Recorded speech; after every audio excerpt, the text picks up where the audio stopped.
할렐루야. 우리 함께 말씀 읽겠습니다. 신명기 6장 5절 말씀. 우리 한 절 말씀 큰 소리로 함께 읽겠습니다. 시작.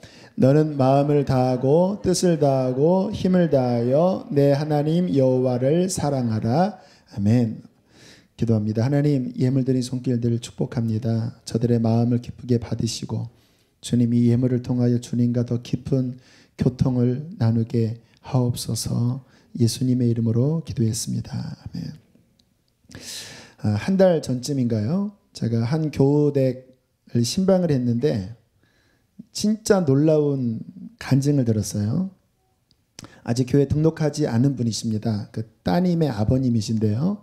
현재 나이가 70대 중반을 좀 넘으셨어요.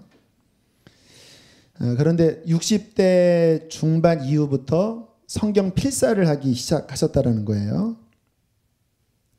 그래서 하루에 한 3-4시간씩 해서 서너 장 하니까 한 2-3년 정도로 신구약을 다 필사를 하셨다고 이야기를 하시더라고요. 그러면서 이만큼 필사본을 저에게 가져오셨습니다. 여러분, 성경 쓰는 거 쉽지 않은 거 아시죠? 읽는 것보다 한 4-5배는 더 힘이 들어가요. 그런데 놀라운 거는요, 신구약 66권, 총 1189장, 총 31,173절을 쓰시면서 한 토씨도 안 틀리셨대요. 제목까지. 그 위에 뭐 여호와께서 택하시면 좋고 제목까지 있죠. 한 토씨도 안 틀리고 창세기부터 계시록까지 쓰셨다라는 거예요. 틀릴 수 있잖아요. 틀리면 어떻게 합니까? 했더니 그러면 다시 다른 책을 쓰신대요. 그런데 하시는 말씀이 정신을 집중하니까 거의 안 틀리고 쓰실 수 있다고. 물론 이분의 정신력도 좀 대단하신 것 같기는 한데 제가 그 이야기를 듣고요. 이 성경의 역사가 흘러내려오면서 계속 사본으로 내려온 거거든요. 그런데 그러한 마음으로 썼기 때문에 원래 모세가 받았던, 원래 썼던 그 성경이 거의 틀리지 않고 지금까지 내려올 수 있었구나. 얼마나 집중하시면서 성경을 쓰셨으면 그러한 일이 일어날 수 있겠습니까? 저는 우리 교우들도 오늘 간증 들은 것처럼 그 60대 중후반부터 성경을 쓰셨다고 하는 우리 장로님이십니다. 그 장로님처럼 하나님의 말씀에 지배를 받는 성도가 되기를 축복합니다. 왜 이게 중요하냐면요, 우리 신앙생활의 성패는 마음의 생각에서 결정돼요. 잠언의 말씀이 있죠. 대저 마음의 생각이 어떠하면 그의 위인이 어떠한즉. 생명의 근원이 마음의 생각이 있다라고 성경에 말씀하잖아요. 우리가 이 생각이 하나님 주시는 생각을 계속 견지하고 있으면 우리는 이 유혹 많은 세상 가운데에서 주님의 생명의 좁은 길을 계속 걸어갈 수 있습니다. 하나님의 생각이 나침판이에요. 내비게이션이에요. 그런데 문제는 뭐냐면 끊임없이 우리 안에서 이 세상에서 하나님 생각과 정반대되는 인간의 생각들이 계속 올라온다는 거예요. 하나님은 감사하라고 하는데 짜증나는 생각이 올라오고, 하나님께서는 용서하라고 하는데 용서하지 못하는 마음이 올라오고, 하나님께서는 거룩하라고 말씀하시는데 죄된 생각이 끊임없이 육신에서 올라오지요. 또 내가 만나는 사람 이야기 나누면 그런 이야기 맨날 하잖아요. 이 세상 문화 들어가 보면 다 그런 하나님 생각과는 반대되는 불신앙적인 생각들이 세상에 꽉 차 있잖아요. 그게 우리의 생각을 점령하기 시작하잖아요. 그러면 어떻게 되냐면 자꾸 염려하기 시작하는 거예요. 주님은 내가 너 인생을 책임진다, 내게 맡겨라라고, 그게 하나님의 말씀인데 말씀이 나를 지배하지 않고 인간의 생각이 나를 지배하기 시작하면 걱정하기 시작하는 거예요. 두려워하기 시작하는 거예요. 죄된 마음을 품기 시작하는 거예요. 그러면서 점점 믿음이 떨어지고 걱정하고 인간적인 방식으로 살면서 죄를 짓기 시작하면서 어느새 나는 길 잃은 양처럼 뭔가 열심히 산 것 같은데 전혀 하나님과는 관계없는 방황하는 인생으로 전락하는 일들이 우리에게 얼마나 많은지요. 우리가 정말로 믿음의 길을 걸어가려면 방법은 하나밖에 없습니다. 따라합시다. 날마다 하나님의 말씀이 내 생각을 지배하면 승리한다. 여기서 중요한 말은 날마다입니다. 날마다. 주님께서 말씀하셨습니다. 사람이 떡으로만 사는 것이 아니요 하나님의 입에서 현재형으로 나오는 그 말씀으로 날마다 살아야 한다. 여러분, 어저께 먹은 밥심으로 오늘 못 살아요. 한 달 전에 먹은 고기로 오늘 못 살아요. 또 먹어야 돼요. 하나님의 말씀은요, 지식이 아닙니다. 생명의 양식입니다. 오늘 또 내 마음이 육신이 나를 끌어가고 세상이 나를 끌어가는 이 위기 속에서 오늘 하나님 그분이 내게 부어주셔서 나를 가르치시는 말씀의 힘이, 말씀의 밥심이 내 영혼을 지탱해야지만 우리는 승리할 수 있는 것입니다. 한번 자신에게 물어보세요. 어제 들은 말씀이 아니라 오늘 하나님이 아침에 또 점심에 또 저녁에 내가 인간의 생각으로 흘러가지 않고 하나님 주시는 그 말씀의 힘으로 살아갈 수 있는 양식을 공급받으셨습니까? 우리는 날마다 내 처지, 내 형편, 내 시험, 내 연약함 이러한 것들이 우리에게 다가오지만 그것을 넘어서는 하나님의 말씀을 날마다 공급받아 살아가는 저와 여러분이 되셔야 합니다. 그래서 이 수요 시간 우리 교우들이 말씀을 어려워하시니까 말씀을 잘 읽을 수 있도록 도와드리는 시간을 삼는 거예요. 귀한 교수님도 초빙을 하고 또 저도 나름대로 열심히 연구를 해서 이 말씀이 여러분에게 친숙해서 이게 우리 뭐 공부할 때 프라이머리 소스라는 말이 있잖아요. 메인 텍스트가 이거거든요. 이 우선되는 이 텍스트는 읽지 않고 진짜 다른 것들 중심으로 가면요. 진짜 이 시대에 미혹받기 쉽습니다. 우리의 생각 안에 말씀의 중요한 기초가 딱 잡힐 수 있도록 우리는 하나님의 말씀에 충만함 속에 들어가야 되는 것입니다. 제가 성경을 읽으면서 얻어지는 유익은 뭐냐면요. 진짜 긴 시간을 읽어봤는데요. 읽으면 읽을수록 말씀이 계속 열려요. 제가 이 근래에 예레미야, 에스겔 읽고 있거든요. 근데 제가 항상 거기를 어려워했습니다. 선지서 가운데 예레미야가 길고 이게 순서가 뒤죽박죽이에요. 예레미야는 순서적인 책이 아닙니다. 왔다 갔다 해요. 그리고 너무 좀 어두워요, 내용이. 그래서 예레미야는 항상 이렇게 어렵거든요. 또 에스겔서는 난해합니다. UFO 같은 내용들이 막 나와요. 그래서 그 이단자들은 그게 UFO의 친구 뭐 이런 뭐 쓸데없는 말도 하고 그럴 정도로 좀 어려웠어요. 근데 이번에 읽는데요. 진짜 예레미야가 한 번에 20장, 30장씩 읽었어요. 쭉 꿰어져. 이거는 이 배경이구나. 이 말씀이구나. 이 상황이구나. 에스겔. 이게 이 그룹이 바로 이러한 의미였구나. 이게 쭉 연결이 되면서 얼마나 제 마음에 힘이 되고 또 말씀이 더 제게 열려져서 감사한지 몰라요. 이 수요일 시간을 통해서 저는 여러분에게 단순히 말씀을 듣고 은혜 받는 게 아니라 낚시하는 법을 가르쳐 드리기를 원합니다. 여러분 스스로가 성경 자체를 보시면서 이 성경 안에서 하나님의 은혜를 기를 수 있는 이게 제 도전이에요. 그래서 시간이 뭐 오래 걸릴지 몰라도 계속 저는 이 방향으로 이 수요일을 나가려고 합니다. 자, 오늘은 짧은 시간에 구약 성경을 좀 정리해 보겠습니다.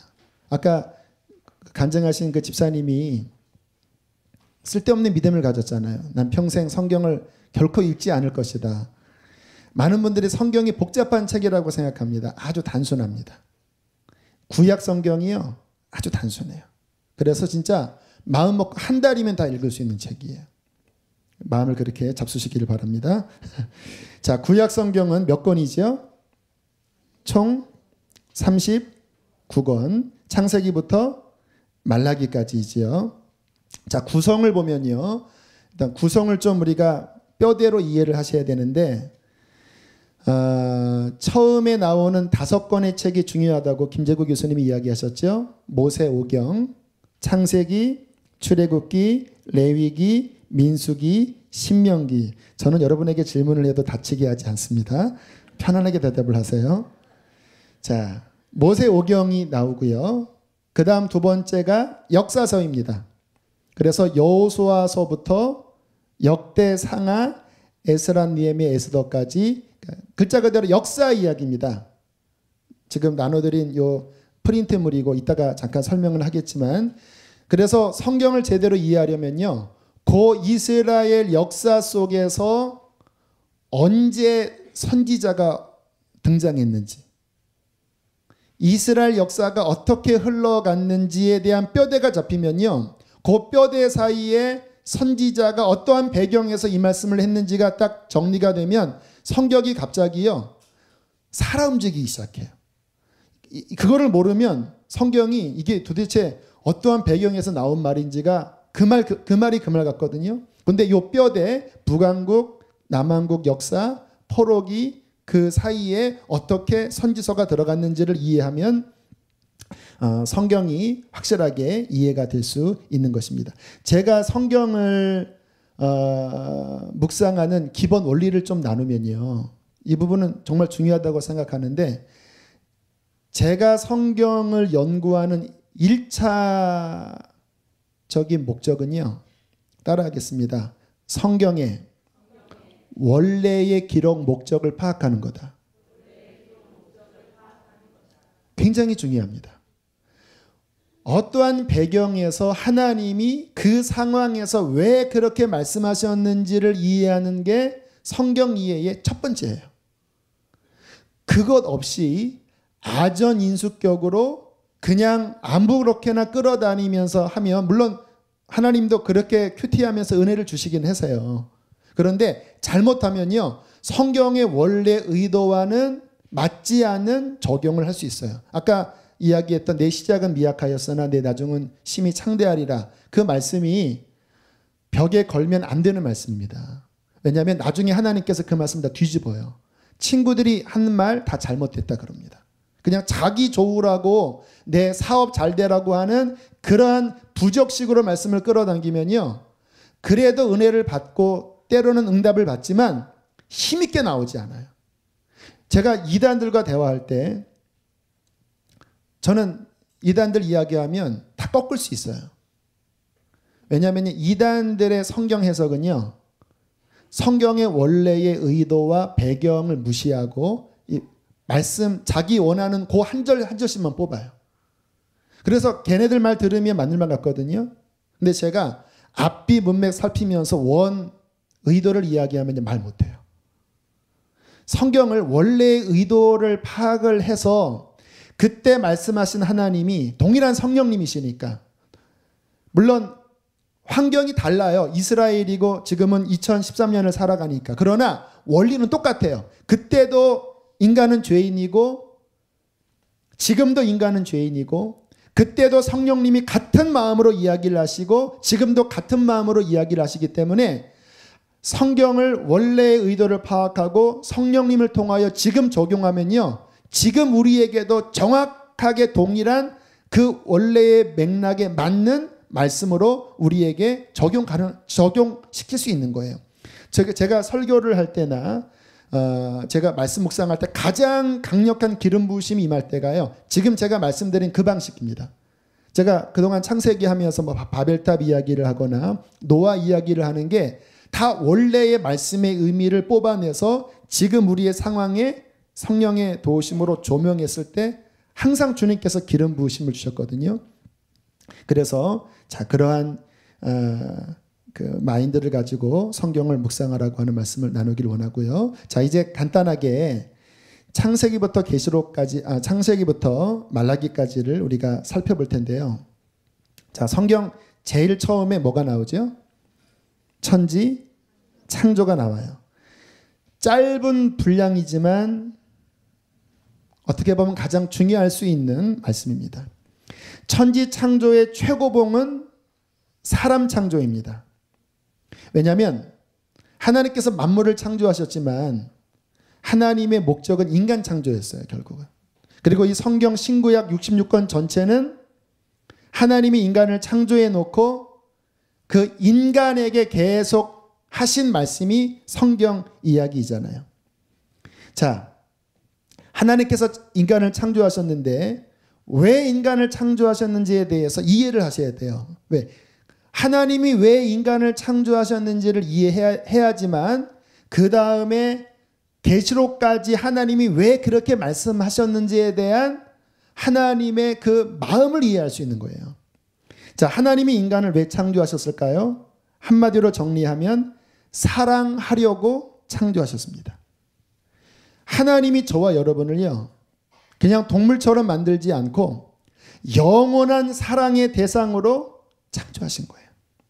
그래서 성경에 하나님께서 막 질투하신다고도 말씀하시고, 막 인간이 막 우상을 섬길 때 막 견딜 수 없어 하시고, 내가 너를 나의 아내로 삼았다고 하고, 너를 나의 자녀로 삼았다고 하고, 그렇게 가슴 저리게 창세기부터 계시록까지 하나님을 피해 도망가는 죄인들인 우리에게 찾아오시면서 목 놓아 말씀하시는 이유가 하나밖에 없어요.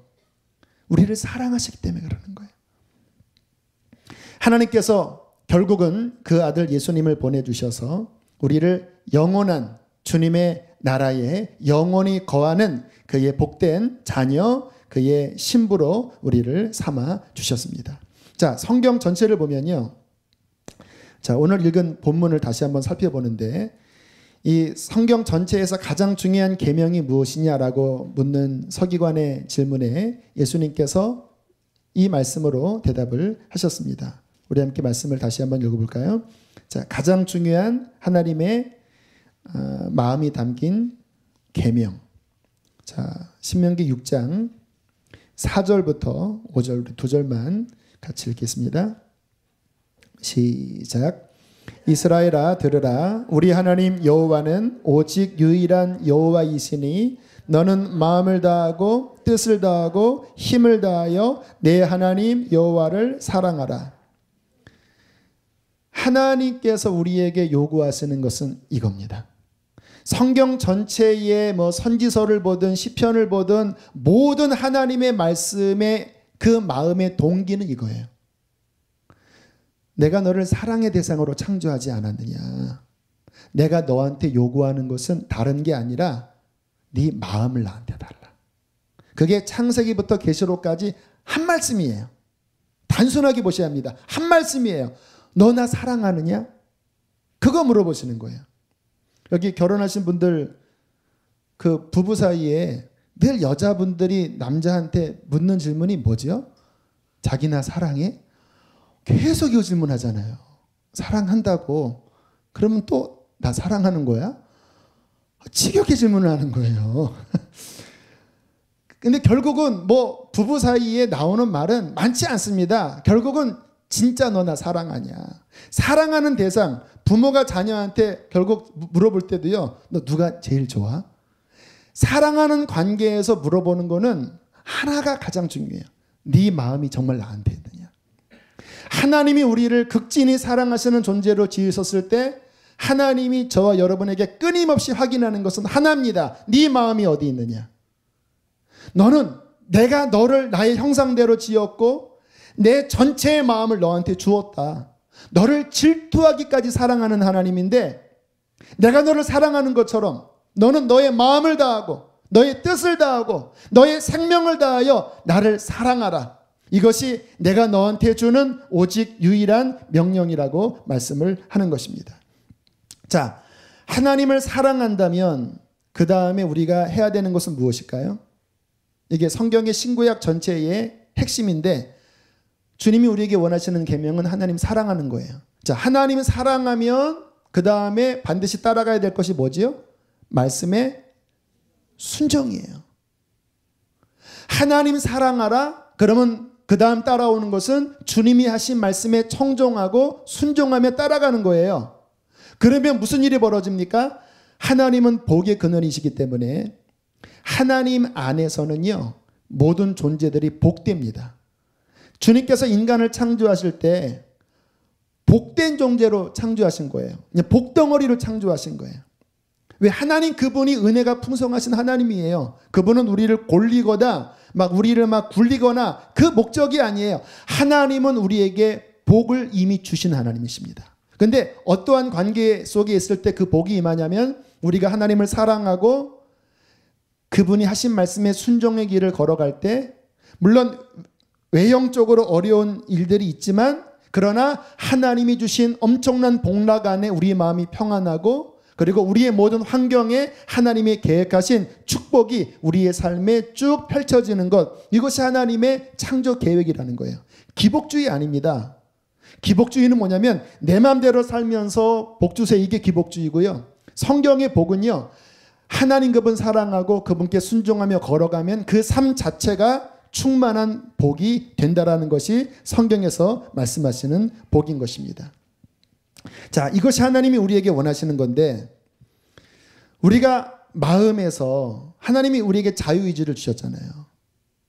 자유의지는 뭐냐면 우리가 의지를 가지고 선택해야 된다는 거예요. 로봇처럼 프로그래밍을 입력한 게 아니라 우리가 결정할 수 있는 의지를 주셔서 우리가 마음을 다해야 된다는 거예요. 그런데 여기에는 리스크가 있습니다. 만약에 마음을 다하지 않고 불순종하기 시작하면 하나님을 떠날 수도 있는 권한이 우리에게 주어진 거예요. 왜? 그게 사랑의 중요한 특질이기 때문에. 그런데 우리가 그래서 하나님을 사랑하지 않고 결국 그로 말미암아 말씀에 불순종하고 그리고 자기 마음대로 살아가면 그것이 곧 죄가 되는 거예요. 그렇게 죄를 범하면 어떤 일이 벌어집니까? 아까 말씀하신 하나님이 우리에게 주시고자 하시는 그 복의 계획이 그 인생에서 틀어져 버리는 거예요. 원래 인간을 지을 때는 지옥 갈 존재로 지어지지 않았어요. 하나님과 함께 영생할 존재로 지었어요. 그런데 우리가 하나님을 사랑하지 않고 말씀을 따라가지 않고 내 마음대로 원하는 죄로 향할 때 그 계획이 그 사람에게 파괴되면서 그 다음 찾아오는 것은 징계입니다. 엉겅퀴와 가시가 돋기 시작하고요. 그 인생에 하나님의 진노의 손길이 임하기 시작하고요. 그 인생에 고통이 찾아오게 되는 거예요. 지금 제가 말씀드린 하나님을 사랑하고 순종하면 복을 받고, 하나님을 사랑하지 않고 내 마음대로 살아가면 그 인생에 징계와 심판이 찾아온다라고 하는 것이 성경의 가장 중요한 핵심이에요. 그게 창조 목적이라는 거예요. 여러분, 우리 교회에서 자주 드리는 말씀이지만 예수님 믿는 것에 대해서 지금 현대 기독교인들이 심각한 오해를 하고 있어요. 어떻게 오해를 하고 있냐면, 내가 죄인인데 예수를 믿는다고 하면 천국 가는 티켓이 주어진다. 선물로 주어진다. 하지만 나는 죄인이기 때문에 나는 여전히 마음을 다하여 하나님 사랑하지 않고 하나님 계명 순종하지 못해. 그러나 믿는다고 하면 나는 천국 가. 이렇게 사람들이 착각을 해요. 여러분, 성경에 그러한 복음 없습니다. 성경에 말씀하시는 복음은 뭐냐면요, 나중에 결론으로 설명하겠지만 나의 힘으로는 육신이 연약해서 하나님 사랑하기 어렵고 하나님 말씀 순종하기 어려웠지만, 그러나 정말 내가 예수 그리스도 십자가 앞에 회개하고 예수님이 내 안에 들어오시고 성령님이 내 안에 들어오실 때 하나님이 우리를 창조하신 원래의 목적인 하나님 사랑하고 그 말씀을 순종하는 것이 예수 믿는 자의 마음 안에 이루어지는 것이에요. 예수 믿는 것은 뭐냐면 창조 목적이 예수로 말미암아 이루어지는 거예요. 제가 성경 보면서 기가 막히게 느낀 게 뭐냐면요, 창세기부터 계시록까지 하나님은 계속 일관됩니다. 하나님의 거룩함 바뀌지 않아요. 하나님의 심판 바뀌지 않아요. 하나님의 기준 바뀌지 않아요. 예수 믿는다고 하나님 기준 안 바뀌어요.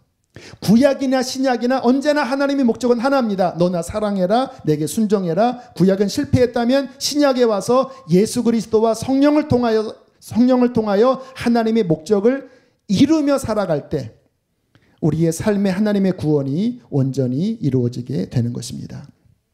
자, 그러한 목적으로 인간을 창조하셨는데 인간이 마귀의 꾀임에 빠져서 하나님을 사랑하지 않고 불순종하게 되지요. 자, 그때 하나님께서 하신 말씀이 있습니다. 우리 창세기 3장으로 넘어가서 인간이 범죄했을 때 하나님이 하신 최초의 복음, 원시복음이라고 이야기를 하는데 창세기 3장 15절 말씀을 함께 읽겠습니다.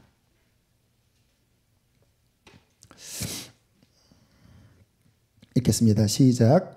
내가 너로 여자와 원수가 되게 하고 내 후손도 여자의 후손과 원수가 되게 하리니 여자의 후손은 내 머리를 상하게 할 것이요 너는 그의 발꿈치를 상하게 할 것이니라 하시고. 무슨 의미입니까? 내가 너의 후손을 통하여서 세상을 구원하겠다.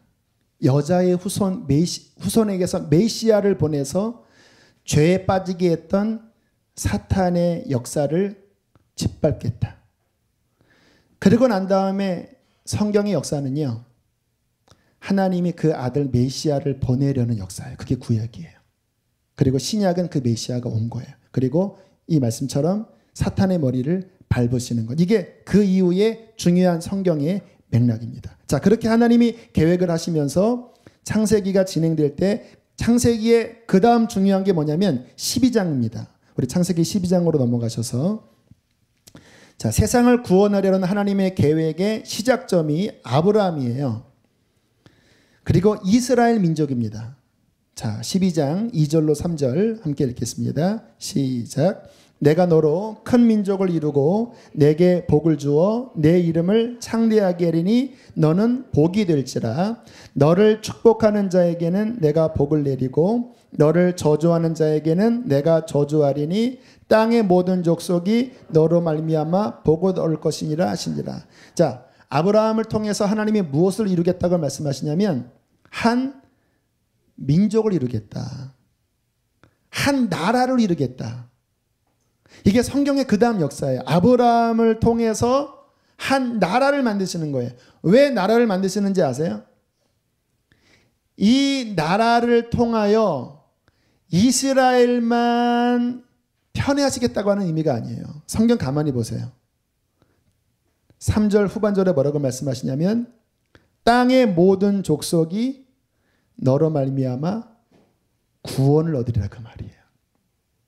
하나님을 떠난 이 세상에 내가 믿음의 조상 너를 통하여 한 나라를 세우고 이 나라에게 하나님이 어떤 분인지를 가르쳐 주겠다. 하나님의 법이 얼마나 거룩한지를 가르쳐 주겠다. 그리고 이 나라를 통하여 하나님을 떠난 모든 민족이 하나님께로 돌아오는 제사장 나라가 되게 하겠다. 이게 하나님의 계획이에요. 자, 그래서 출애굽기에 넘어가면 출애굽기로 넘어가세요. 1장. 출애굽기 1장 7절. 자, 창세기에서 출애굽기 넘어갈 때 하나님이 일관성 있게 어떻게 진행하시는지 7절을 함께 읽겠습니다. 시작.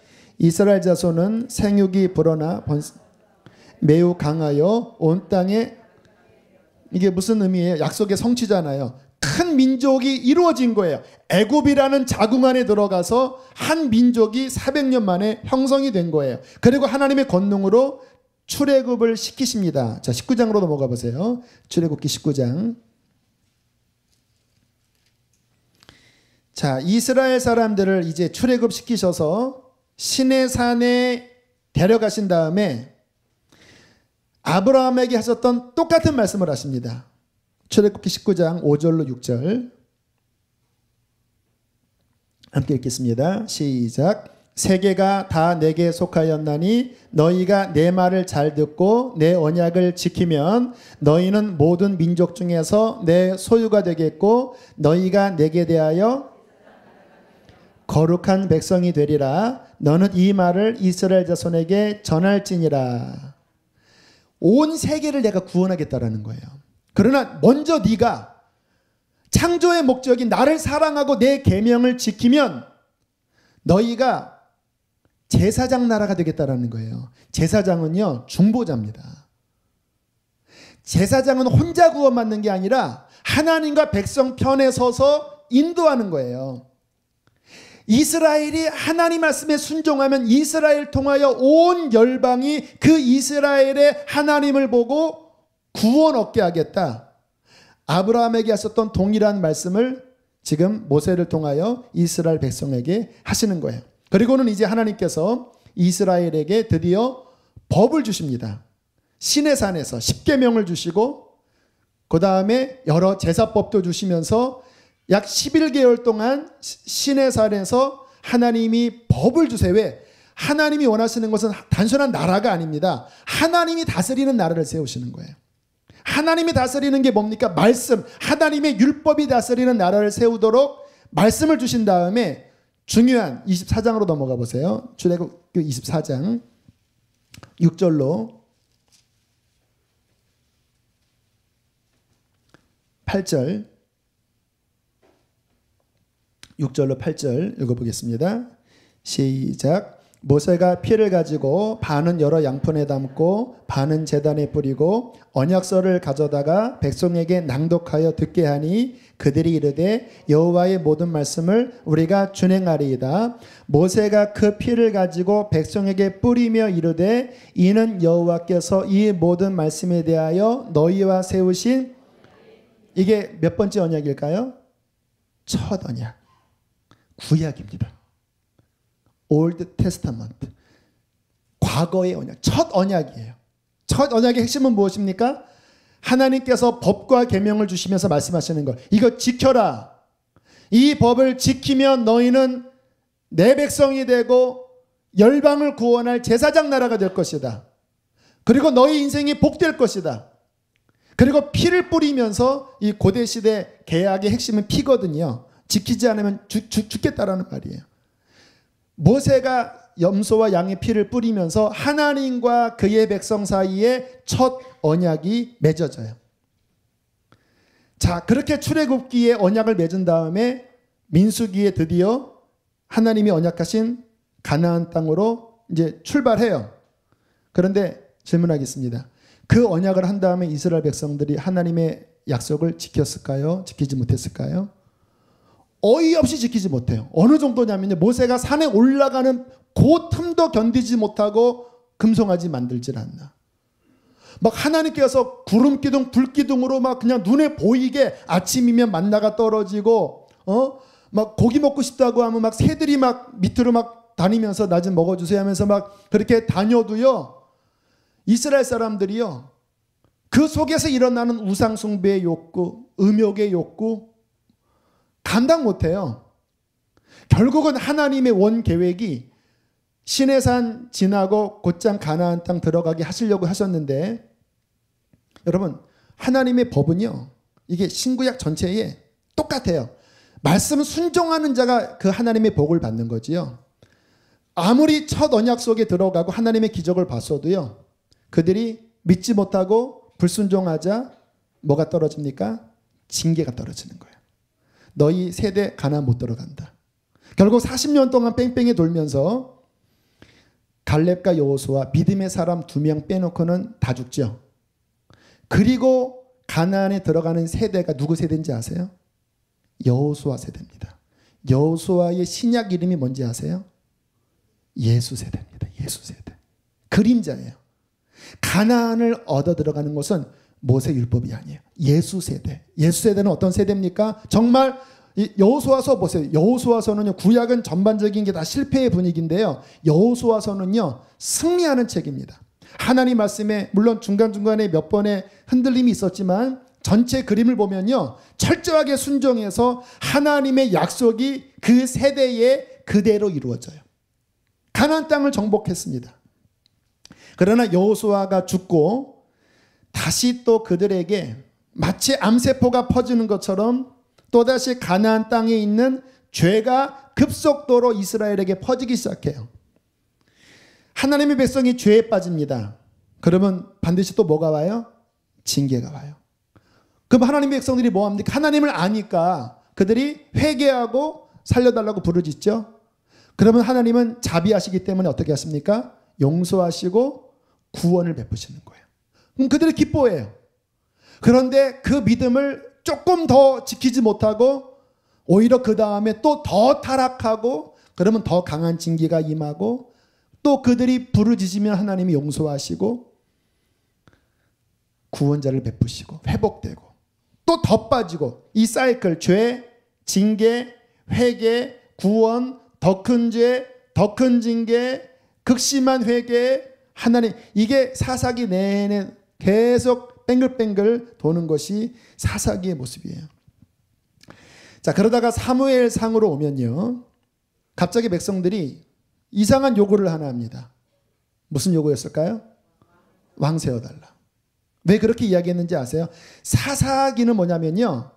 이게 혈통에 의한 지도자가 아니라 하나님 그분이 왕이시고 그리고 필요할 때마다 하나님이 불축정 소수를 택하셔서 이스라엘을 구원하게 하셨어요. 그러니까 궁극적으로 하나님이 왕이고 그분에게 갑자기 세우실 거거든요.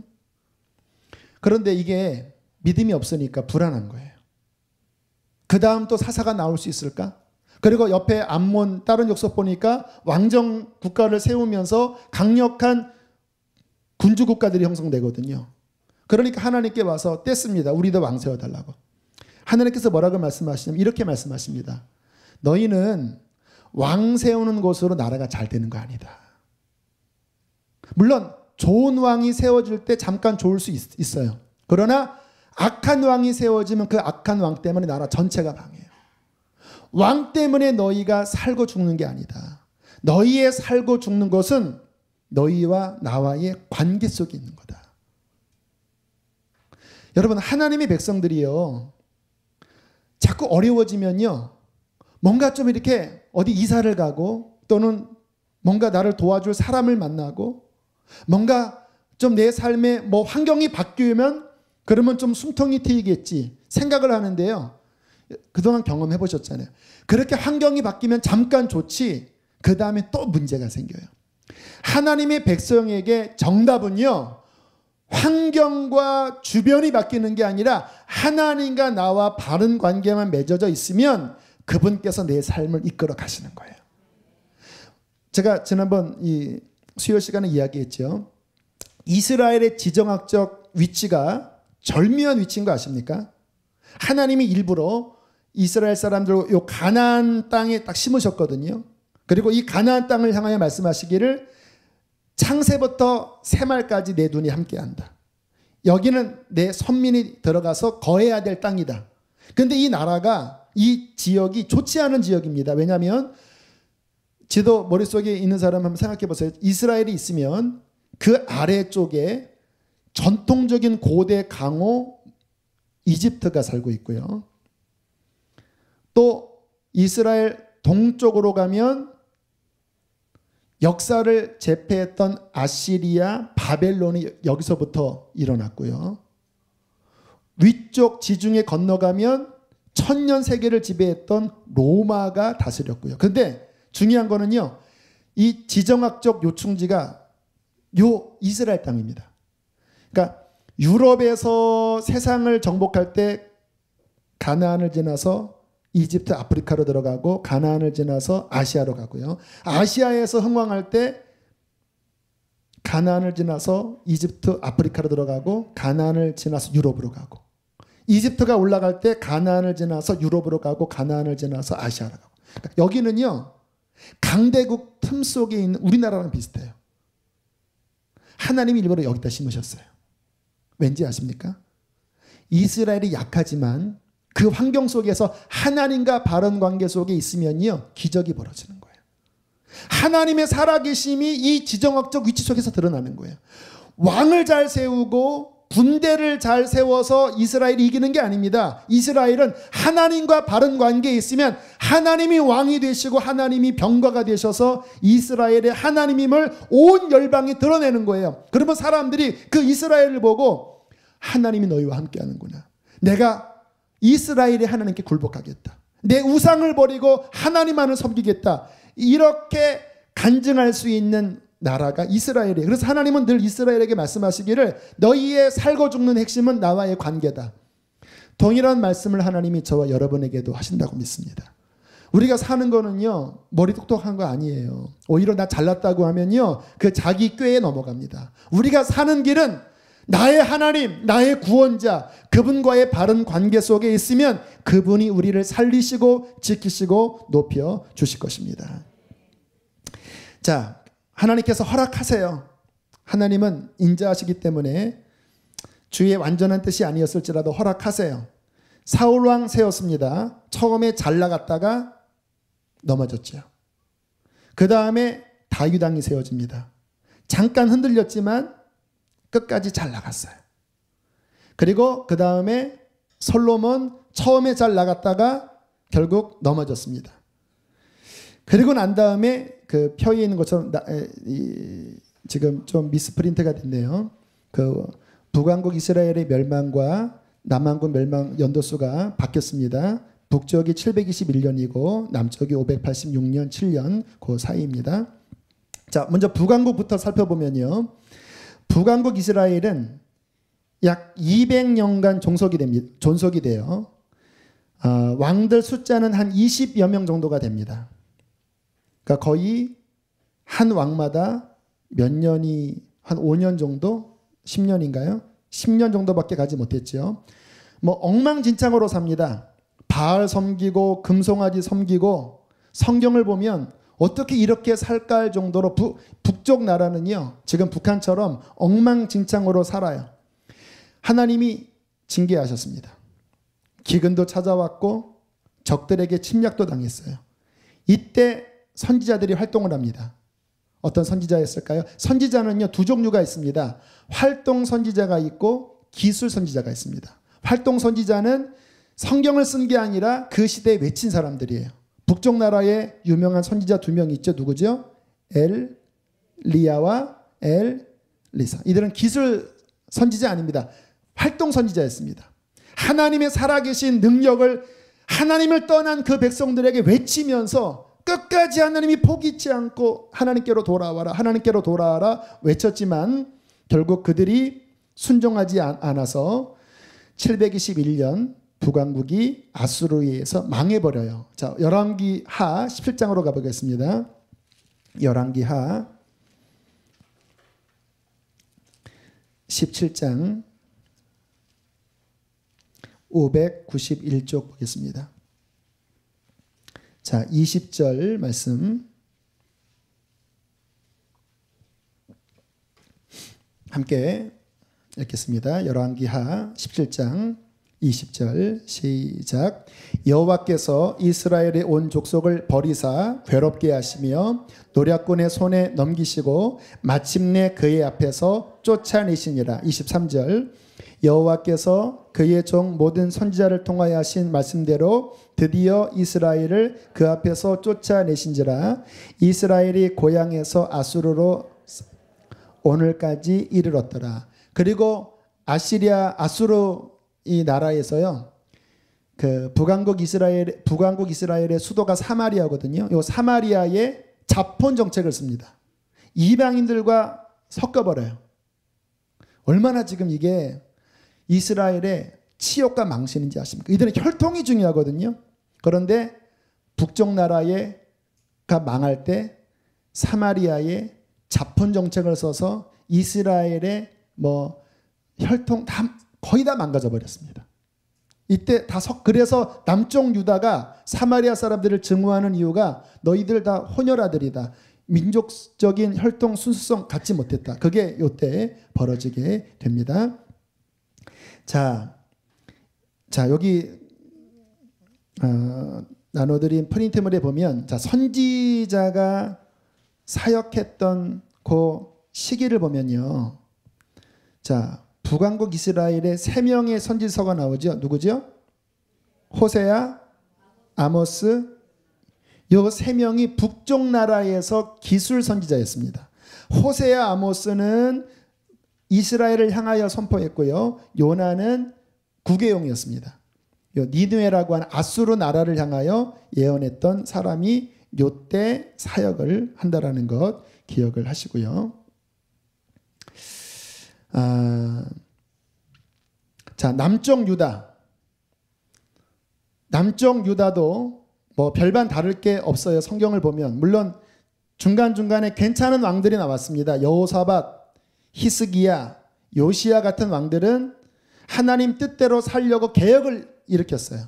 그래서 이 남쪽 나라를 보면요, 하나님의 선왕들이 일어나서 그 민족을 말씀대로 개혁하려고 하면 갑자기 나라가 부강해지고요.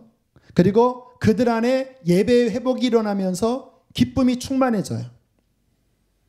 그러나 다시 그 다음 때 왕이 가면 또다시 죄에 빠지고, 그러면 이방 나라가 쳐들어오고 나라가 기울어지면서 어려움을 당하는 이 사사기와 같은 역사들이 계속 반복이 되는 거예요.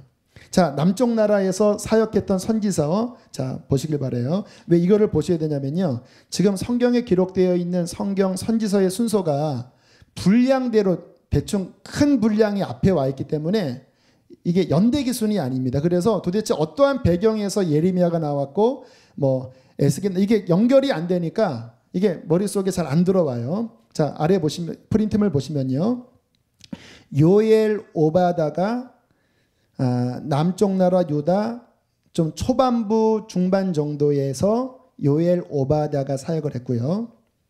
쭉 지나가다가 중간에 무슨 왕이 나옵니까? 히스기야 왕 때가 어느 때예요? 북쪽 이스라엘의 멸망할 때예요.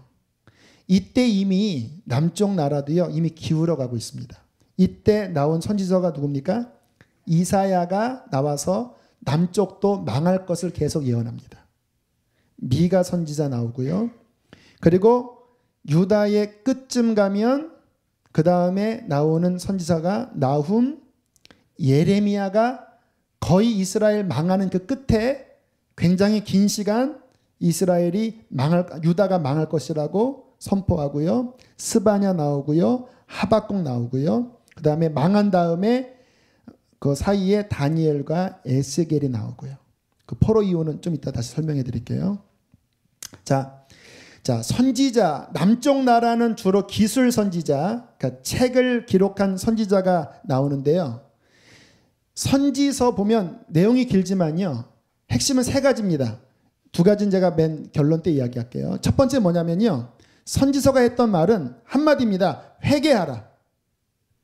어떻게 회개합니까? 따라하겠습니다. 다시 말씀으로 돌아가라. 그리하면 회복된다. 간단한 말입니다. 원래의 창조 목적대로 돌아가라. 하나님 사랑하고 하나님 계명에 순종해라. 그러면 복이다.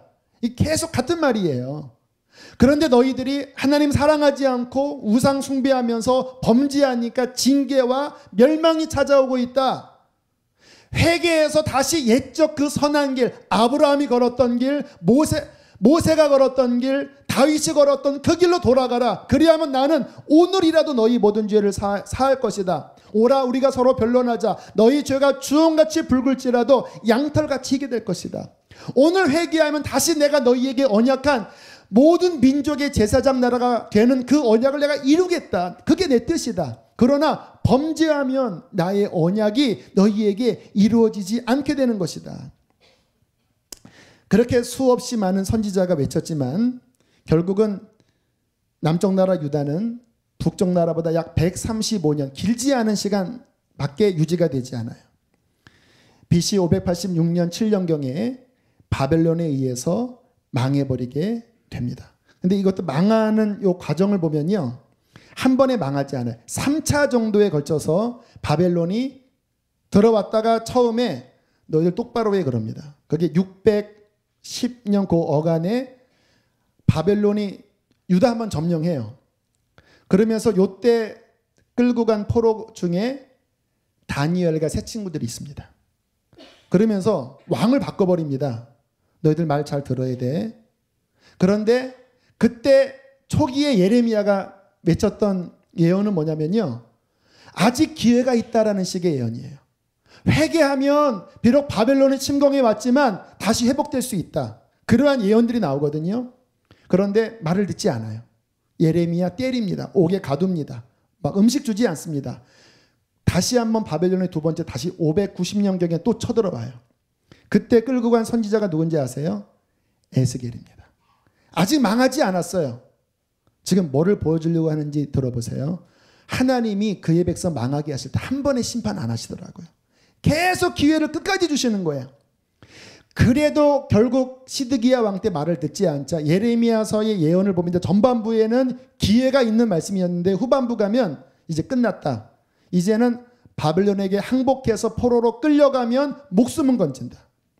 그러나 그들이 끝까지 강팍해서 예레미야 그 말까지 듣지 않았을 때 시드기야 왕 눈 뽑히고 결국은 바벨론으로 끌려가면서 완전히 유다가 예루살렘 해파되고 그 안에 있는 모든 기기들이 다 바벨론으로 넘어가 버리고 말게 되지요.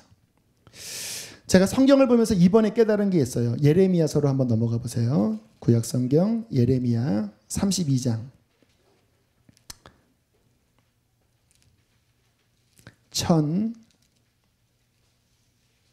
1100페이지 정도 예레미야 32장 35절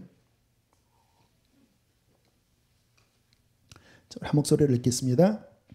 시작.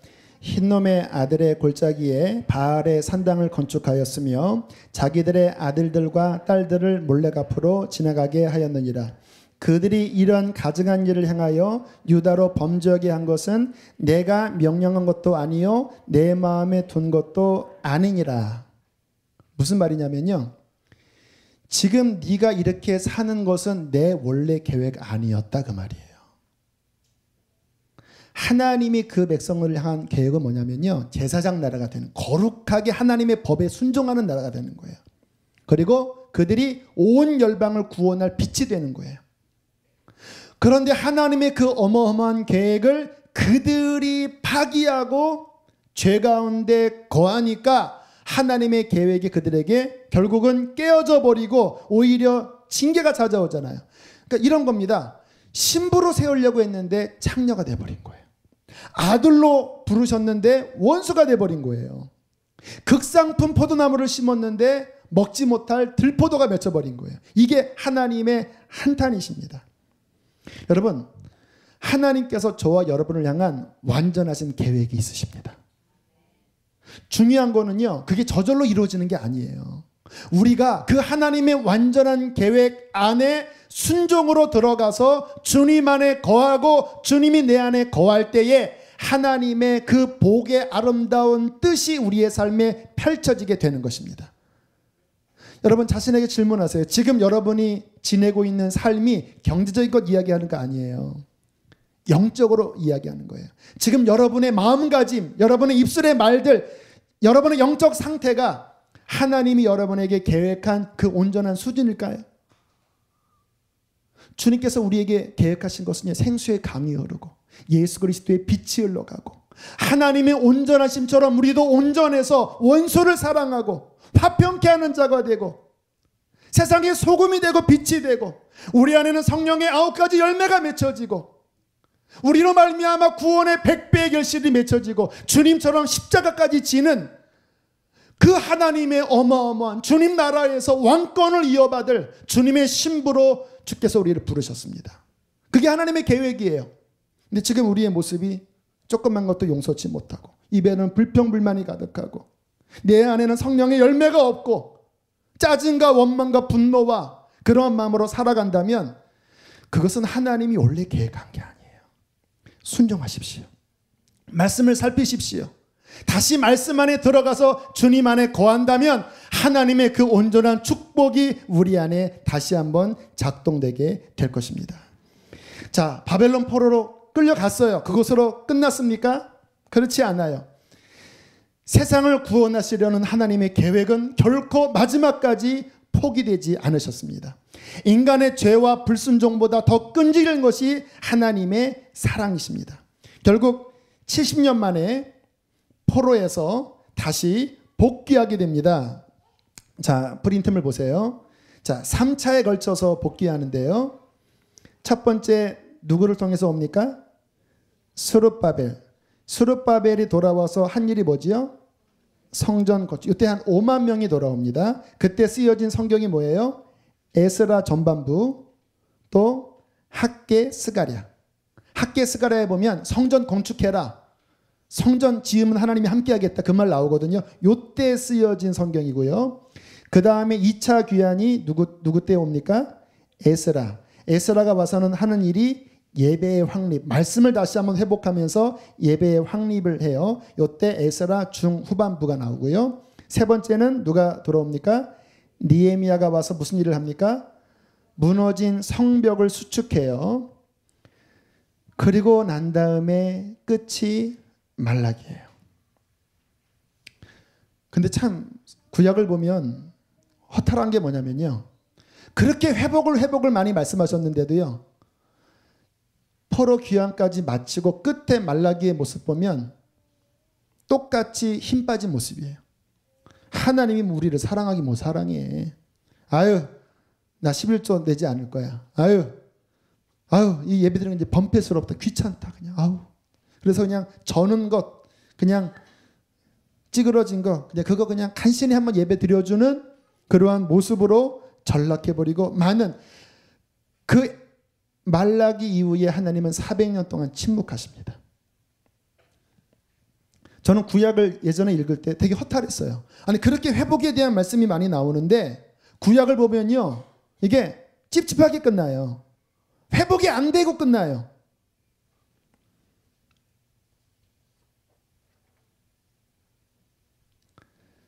그러면 결국 구약은 실패한 건가요? 네, 실패한 겁니다. 모세가 시내산에서 십계명을 받고 율법을 받고 성막을 지으면서 하나님 뜻대로 살겠다고 하는 첫 언약이 실패했어요. 왜 실패했는지 아십니까? 인간 본성 안에 있는 그 죄가 하나님의 율법보다 더 강해요. 아무리 거룩한 법이 하나님의 기적을 통해서 눈앞에 펼쳐져도요, 시내산에서 모세가 율법 받을 때 이미 그 밑에서 금송아지 만들고 춤추고 있어요. 인간 안에 있는 죄성은요, 아쉽지만 율법으로 못 이겨요. 오히려 율법이 오면 올수록 뭐만 드러나냐면 우리는 죄인이구나. 그래서 구약 선지서에 제가 세 가지를 말씀드릴게요. 첫 번째는 죄를 통렬하게 지적하면서 회개하라고 선포하지만 그 다음 가운데가 뭐냐면요, 메시아 보내겠다, 이어서 성령 보내겠다, 그 말이에요. 메시아 보내겠다, 성령 보내겠다. 그리고 마지막 세 번째는 마지막 심판, 민족과 열방의 심판과 하나님의 신천신지에 대한 이 계시록적인 심판과 하나님 나라 완성이 선지서에 계속 나와요. 근데 중요한 건 가운데입니다. 그 죄악을 통렬하게 책망하면서도 결국 답은 하나입니다. 예수 그리스도, 그 안에 있는 생명의 성령의 법이에요. 자, 예레미야 31장으로 다시 넘어가셔서 31절로 34절 마지막으로 보겠습니다. 예레미야 31장 31절로 34절 함께 있습니다. 시작. 여호와의 말씀이니라. 보라, 날이 이르리니 내가 이스라엘 집과 유다 집에 새 언약을 맺으리라. 이 언약은 내가 그들을 조상들의 손을 잡고 애굽 땅에서 인도해 내던 날에 맺은 것과 같이 아니할 것은 내가 그들의 남편이 되었어도 그들이 내 언약을 깨뜨렸음이라. 여호와의 말씀이니라. 그러나 그날 이후 내가 이스라엘 집과 맺을 언약은 이러하니 곧 내가 나의 법을 그들의 속에 두며 그들의 마음에 기록하여 나는 그들의 하나님이 되고 그들은 내 백성이 될 것이라. 여호와의 말씀이니라. 그들이 다시는 각기 이웃과 형제를 가르쳐 이르기를 너는 여호와를 알라 하지 아니하리니 이는 작은 자로부터 큰 자까지 다 나를 알기 때문이라. 내가 그들의 악행을 사하고 다시는 그 죄를 기억하지 아니하리라. 여호와의 말씀이니라. 할렐루야. 새 언약 세우겠다. 첫 번째 언약 실패였다. 아까 출애굽기 25장인가요? 모세가 법을 세웠지만 그들 마음의 완악함을 깨뜨리지 못한 거예요.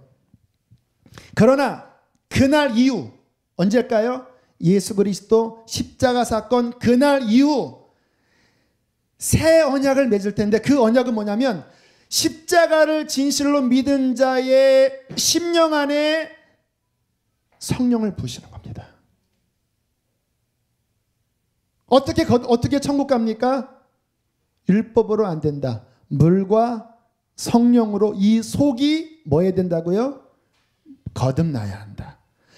그날 이후 내가 세울 새 언약은 이것이니, 십자가를 마음을 다하여 믿고 회개하는 자의 마음 안에 나의 영을 주어 나의 법을 그들의 마음에 새겨주겠다.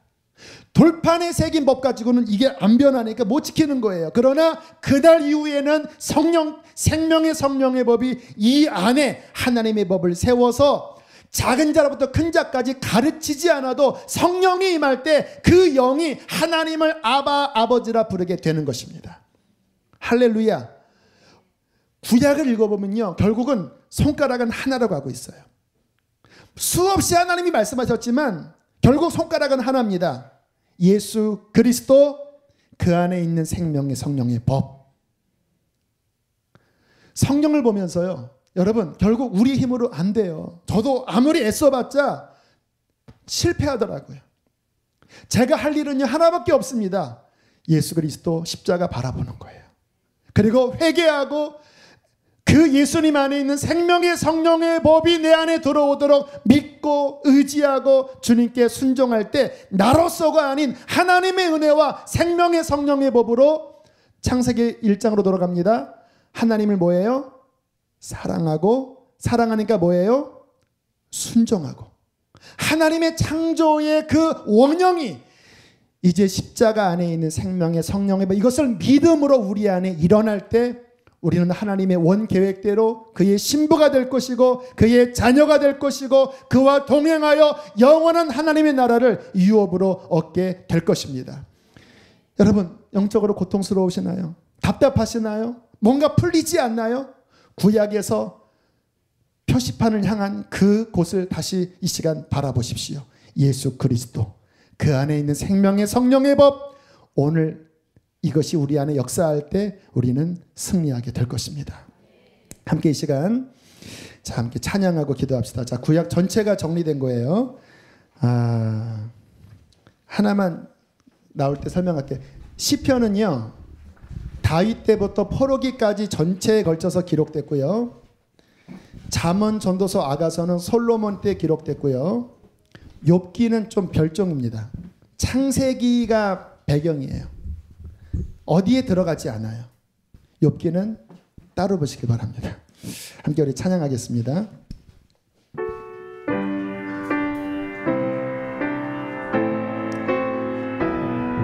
주님을 바랍시다. 고도소서, 고도소서 임마누엘.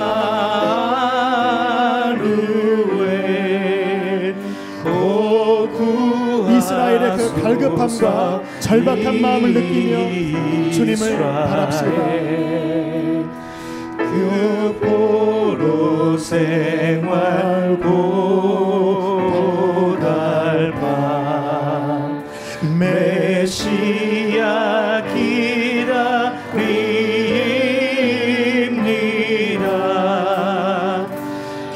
기뻐하라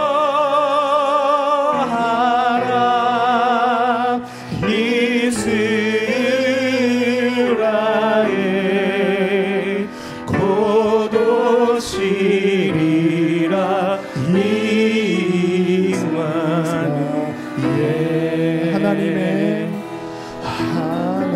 하나님의 사랑을 사모하는 하나님의 평안을 바라보는 자, 너의 모든 것 창조하신 우리 주님이 너를 얼마나 사랑하시는지 하나님께 우리의 소망은 오직 예수 그리스도 바라보는 것 외에는 없습니다. 하나님의 선하심을 닮아가는 자, 너의 모든 창조하신 우리 주님이 너를 자녀 삼으셨네. 하나님 사랑의 눈으로 너를 어느 때나 바라보시고 하나님 인자한 그로서 언제나 너에게 기울이시니 어두움에 밝은 빛을 비춰주시고 너의 작은 신음에도 너의 작은 신음에도 응답하시니 너는 어느 곳에 있든지 주를 향하고 주만 바라. 우리 마지막 전심으로 어두움의 밝은 빛을 어두움에 밝은 빛을 비춰주시고 너의 작은 신음에도 응답하시니 너는 어느 곳에 있든지 주를 향하고 주만 바라볼지라. 주만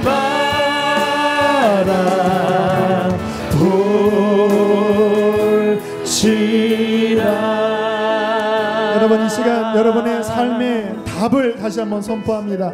예수님을 바라보십시오. 예수님의 이름을 믿음으로 부르십시오. 나로서 할 수 없어 실패했던 구약의 기나긴 수천 년의 실패가 이제 그날 이후 예수 그리스도 안에서는 다 해결이 되었습니다. 우리가 마음으로 주님을 믿고 의지하고 성령을 의지하면 지금 우리는 승리하게 될 것입니다. 좌절에서 벗어나게 될 것입니다. 하나님의 뜻이 이루어지게 될 것입니다. 이 시간 주님을 세 번 부르고 예수여 당신만이 나의 생명입니다. 당신만이 나의 해답입니다. 주님만을 바라보고 믿나이다. 주여 세 번 부르고 기도하겠습니다. 주여.